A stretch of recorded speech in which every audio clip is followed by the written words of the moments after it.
Hello, thanks for being with us. My name is Darryl Kwao.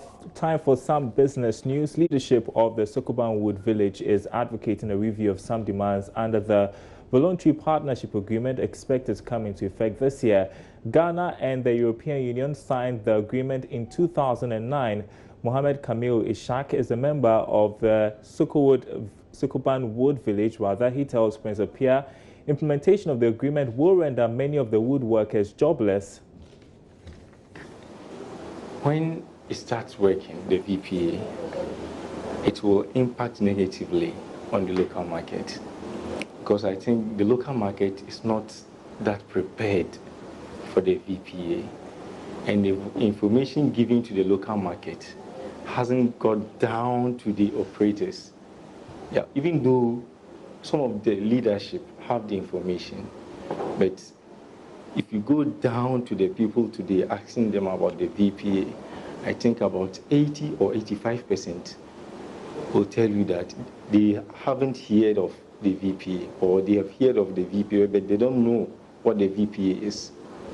And a lot of people will be wiped out of business.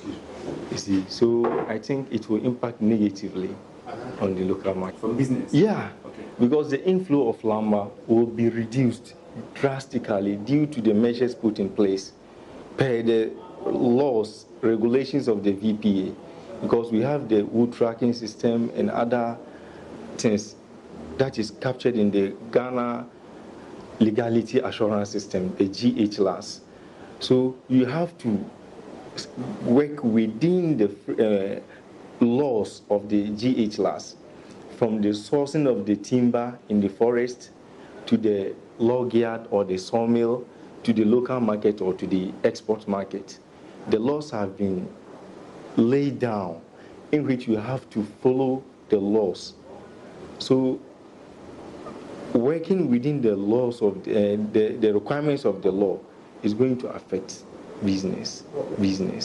We were in chainsawing, and this VPA thing come that we should all work under the law. So working under the law, it means we have to change from what we are used to. So it's a problem. It's a problem. And even just like he mentioned, the sawmills who are going to supply the local market cannot. The sawmills are not enough to supply the local market. The National Insurance Commission has directed all insurance companies which provide motor insurance to end the issuance of manual stickers. A letter written to the players and cited by Joy Business stated that insurance and brokerage firms are to sign on to the NIC's motor insurance database or risk facing sanctions. Novana Kwaheford explains why the NIC is doing this. We were told that there was a lot of fake insurance stickers in the system, and in their quest to deal with this, there's the reason why they have put together this database, and so that is what they're going to use. We clearly don't understand what is made up of this database, whether they've been able to capture all vehicles and their owners, which means that then their database should be able to talk to the DVLA, and so that when you come, they can say, okay, yes, indeed, you are in the database, we can issue you an insurance. We don't know the fine details with regards to this arrangement with the insurance companies. We're still following this story. We want to understand. Some have raised questions of price regime being introduced, because then if the insurance commission is handling this, then they and even questions as to whether or not this electronic database is not susceptible to fraud that we are trying to avoid. Yeah, sure. Right. Sure. All right, now Managing Director at Morgan Stanley, Lucy Quiz, has impressed on women in the business space the need to consider investing in Ghana as the Continental Free Trade Agreement kickstarts this year.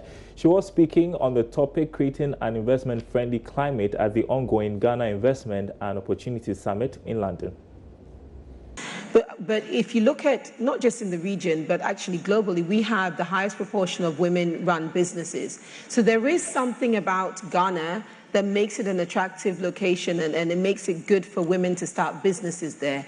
By extension, hopefully some young people as well. So if I switch over to thinking about more smaller businesses, younger businesses, businesses that are trying to get into the Africa region, then I'd like to hope that with us being the host country, we will attract more women and young people who want to set up their businesses to serve the region to come to Ghana, which is a big plus, because if women can come to Ghana and find a community, a society of women who will encourage and support their businesses, and they grow from there, that's a big plus. And I think we should not lose sight of the need to be inclusive in our discussions.